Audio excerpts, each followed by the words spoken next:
A reforma da Previdência, ao que tudo indica, não deve sair mesmo esse ano. A reunião entre o presidente Temer e os líderes da base aliada não terminou nada bem para o PMDBista. Ele queria saber quando a proposta seria aprovada, mas saiu de lá, saiu sem data, né? Com a sensação de que o texto, inclusive, não vai passar. Publicamente, viu, Andreasa, Temer e os seus ministros ainda vão dizer que acreditam numa possibilidade, mesmo que pequena, de aprovar a medida, né? Mas nos bastidores, o discurso é outro. O Planalto sabe que não tem força política sozinho para bancar essa reforma.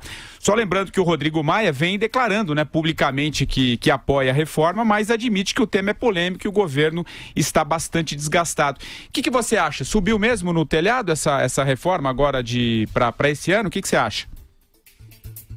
Patrick, eu acho que para esse ano está mesmo difícil, né?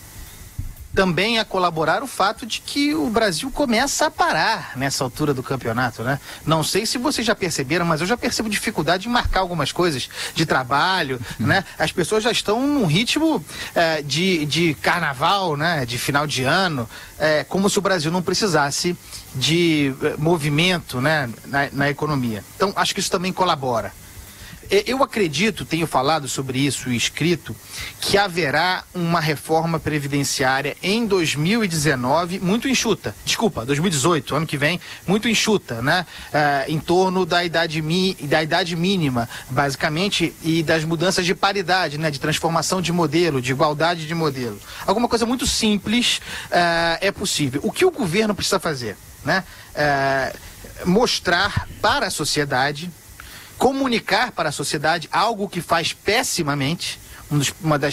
Um dos defeitos desse governo é a sua incapacidade de se comunicar, é mostrar para a sociedade e, portanto, para o Congresso, a importância dessas reformas. É uma questão numérica, objetiva, né? De conta a ser fechada.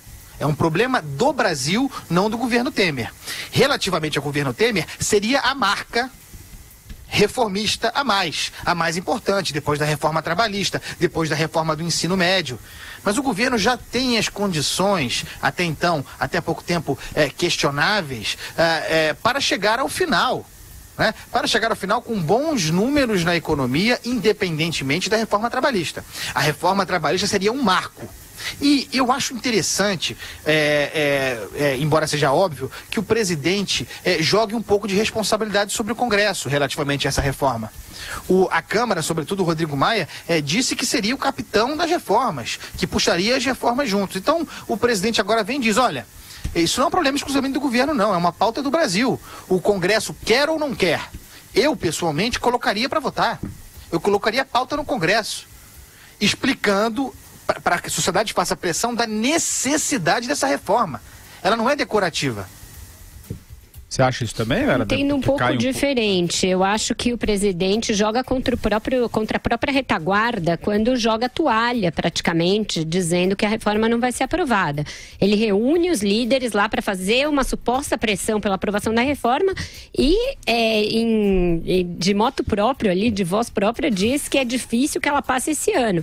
Tanto que depois o próprio Henrique Meirelles e o presidente da Câmara vieram em socorro dele para dizer que não é bem assim, que não é tão difícil, que ainda não jogaram a toalha, que não viram com tanto pessimismo as declarações do presidente, mas o fato é que caiu meio mal, ninguém entendeu direito aquilo. Ele chama os líderes, reúne todo mundo numa sala e diz que é difícil que passe. Se a ideia era pressionar a Câmara, ficou parecendo que ele próprio não vai jogar com tanto empenho.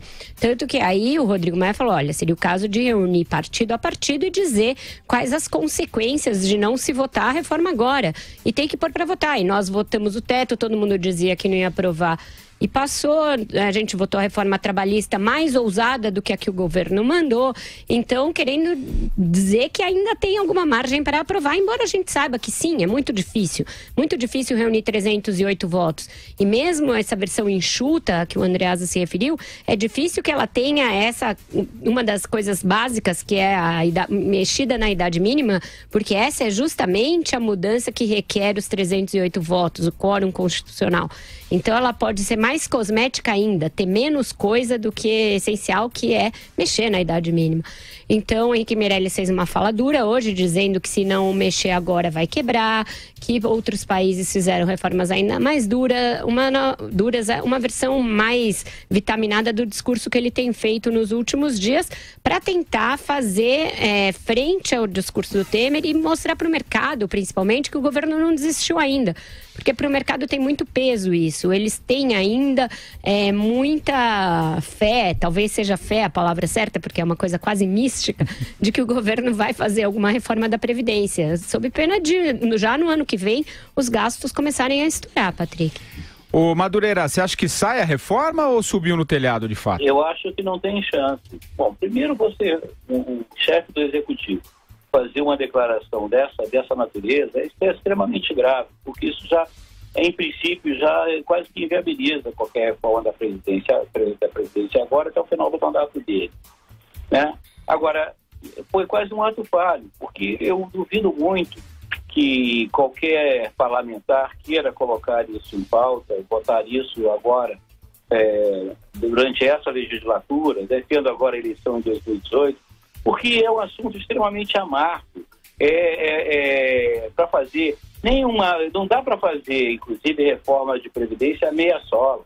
A cada dia que passa, a gente está contratando uma insolvência, uma falência generalizada do país, né? Isso é uma questão de tempo, é uma bomba relógio que a gente já armou, o relógio já está tocando. Hoje mesmo o Armínio Fraga participou do seminário, acho que foi ontem, no Globo, mas hoje estava no jornal, em que ele vai até mais longe, que o Brasil precisa de, o que eu já venho falando aqui, reformas estruturais do aparelho do Estado, seríssimas, que isso sequer passa, né, pela discussão do nosso parlamento. E sabe por quê? O próprio Mansueto de Almeida, lá o secretário, que é secretário lá do Tesouro, lá de Finanças, Tesouro não, aquela outra moça. Mas, enfim, ele reuniu vários parlamentares para explicar a questão previdenciária, para explicar a importância da reforma, mas não adianta, sabe por quê? O nível dos nossos parlamentares, em primeiro lugar, o nível de educação é muito baixo. Eles têm uma dificuldade estrutural de compreender problemas. Segundo, quando entendem, né, eles são de um pragmatismo, de uma incapacidade de ver o país como um todo, eles veem são seus próprios interesses. Então eles não vão colocar isso em pauta de jeito nenhum em ano eleitoral, entendeu? Porque eles não vão defender reforma de previdência nenhuma, porque eles sabem que no curtíssimo prazo, para eles, isso é mortal. Aí vem aquela questão, né? A própria característica que está tomando a campanha do ano que vem é jogar tudo para o populismo. É você jogar os problemas para baixo do tapete e prometer aquilo que você não pode entregar. Resultado, vamos eleger um novo Congresso, um novo Parlamento, vamos eleger um novo Executivo, tudo na base do populismo. É o grande risco que a gente corre. É o terror. Só lembrando aqui que o Mansueto é o secretário de acompanhamento econômico. Mansueto, ele reuniu em grupos todos os parlamentares para explicar em grupo, para abrir para perguntas. Foi extremamente fez um trabalho espetacular, mas não adianta. Os caras não entendem. Por incapacidade mental mesmo. Gente, vamos mudar pessoal. Oi, vai, Andreasa. Só uma nota curiosa, porque tem se dado muito destaque a uma obviedade, como se fosse uma confissão bárbara. O presidente da República assume que sozinho, né, na figura do Planalto, do Executivo, não tem condição de fazer avançar uma reforma dessa natureza. Aliás, reforma nenhuma. Que bom, né? O que há de excepcional nisso? Onde torna isso manchete digna de relevo? Na verdade, o que ele está dizendo é o normal. Precisa dividir essa responsabilidade de algo que é fundamental para o Brasil, como disse o Madureira, com o Congresso. Precisa chamar a responsabilidade o Congresso. Nada de excepcional há nisso. Isso é o perfeito funcionamento da República.